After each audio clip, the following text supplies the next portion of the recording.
బులెటిన్లో breaking news చూస్తున్నాం. 3,60,00,000 అప్పుగా తీసుకొని బాధితులకు ఐపీ నోటీసులు పంపించాడు ఓ బాధితుడు. రాయికల్ పట్టణానికి చెందిన దాసరి ఆనంద్ పట్టణంలోని పలువురు వద్ద నుండి 3,60,00,000 రూపాయలు అప్పుగా తీసుకున్నారు.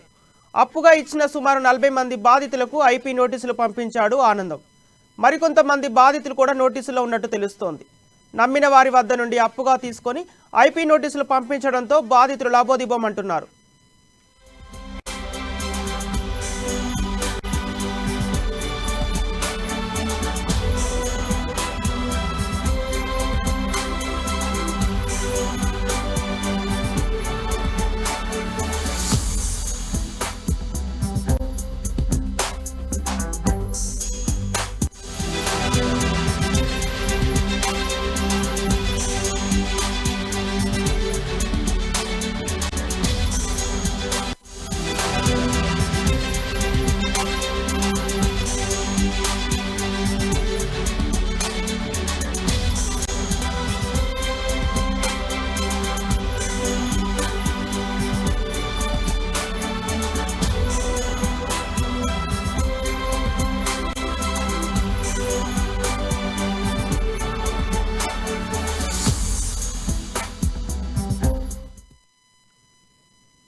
$3,60,00,000 అప్పుగా తీసుకొని బాధితులకు ఐపీ నోటీసులు పంపించాడు ఓ బాధితుడు. రాయికల్ పట్టణానికి చెందిన దాసరి ఆనందం పట్టణంలోని పలువురు వద్ద నుండి 3,60,00,000 రూపాయలు అప్పుగా తీసుకున్నారు. అప్పుగా ఇచ్చిన సుమారు 40 మంది బాధితులకు ఐపీ నోటీసులు పంపించాడు ఆనందం. మరికొంతమంది బాధితులు కూడా నోటీసుల్లో ఉన్నట్టు తెలుస్తోంది. నమ్మిన వారి వద్ద నుండి అప్పుగా తీసుకొని ఐపీ నోటీసులు పంపించడంతో బాధితులు లబోదిబోమని తలలు పట్టుకుంటున్నారు. ఇక ఇదే అంశంపై తాజా సమాచారం మా కరీంనగర్ ప్రతినిధి సంపత్ అందిస్తారు.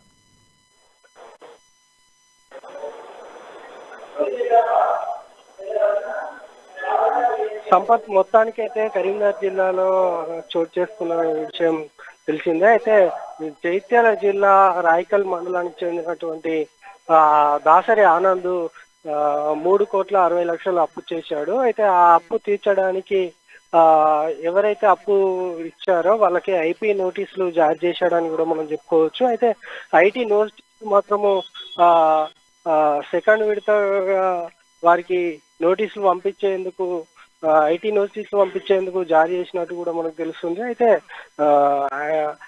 అప్పు ఇచ్చినటువంటి ప్రతినిధులు అయితే ఎవరైతే ఉన్నారో వారు ఆందోళన చెందుతున్నటువంటి పరిస్థితి నెలకొంది. అయితే ఈ విషయానికి మాత్రము మొత్తానికి అయితే చూస్తున్నట్లయితే మనము ఏదైతే 3,60,00,000 అప్పు తీసుకున్నాడో ఆ అప్పు చేసిన వ్యక్తి మాత్రం సైకిల్ టాక్సీ నడుపుతున్నట్టు కూడా మనకు తెలుస్తుంది. అయితే సైకిల్ టాక్సీ నడుపుతున్నట్టు కూడా మనకు తెలిసినంత మటుకు ఏదైతే ఈ సంపత్ అయితే ఉన్నాడో తను అయితే వాళ్ళకైతే ఇస్తాడనే నమ్మకం కూడా లేకుండా పోయింది. అయితే ఈ 3,60,00,000 ఎప్పుడు ఇస్తారు ఏంటి అనే సంగతి మాత్రం తెలియకుండా పోయింది. అయితే 3,60,00,000 మాత్రము ఐటీ నోటీసు మాత్రము వాళ్ళకు సెకండ్ విడతగా జారీ చేస్తారని కూడా మనకు తెలుస్తుంది. అయితే ఇప్పటికే 40 మందికి ఐటీ నోటీసు మాత్రం పంపించారని కూడా మనకు తెలుస్తుంది. అయితే ఐటీ నోటీసులు 40 మందికి పంపించినా కూడా మిగతా వాళ్ళకి కూడా ఈ ఐటీ నోటీసులు జారీ చేస్తారని కూడా మనం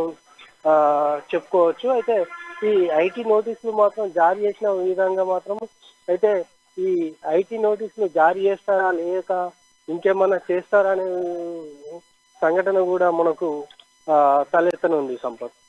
okay right, thank you Sampath.